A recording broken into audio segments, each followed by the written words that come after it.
Welcome back to Success Leaves Clues. I want you to imagine this. I grew up in Northern California, about 20 minutes from Stanford campus. And when I was in high school, on Friday nights after my own practice or game, whatever it was, I would drive over to the farm, it's called the campus, and watch. I would watch infield, outfield. I'd watch Stanford's BP and whoever else they were playing that weekend.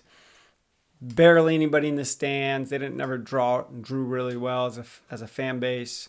It was just me. I was just in there taking mental notes, watching the clean, crisp, confident, the physicality, the energy, the standard, the detail, how they ran around. Always, I'd be sitting there thinking to myself, like, can I hang with those guys?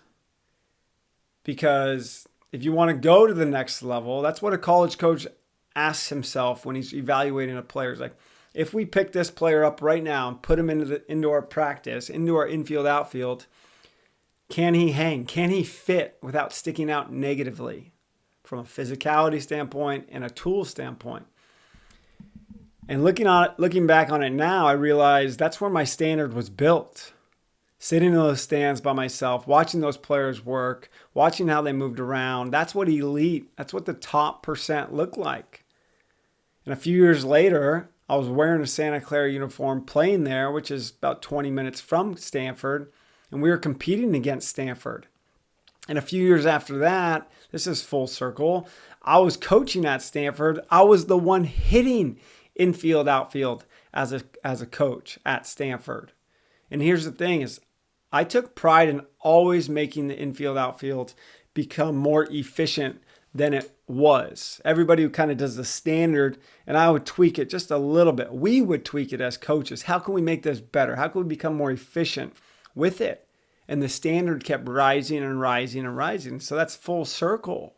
That's amazing looking back on it, reflecting. I'm so blessed to be able to be in that situation. So if you're a young player listening, you're a parent of a player, is like, start studying the standard. Start getting familiar with what it looks like. Let other people's excellence raise your bar. Go hang out with those people. Be around those people. Let them rub off on you and use those moments to fuel your work ethic, to drive you on where you want to go. Because the dream isn't just about skipping steps.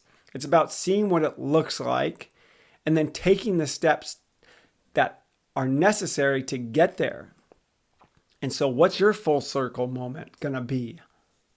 Pass this along to somebody, raise the bar, raise the standard, go watch the best, learn from the best, and you'll be the best. Talk to you guys next time.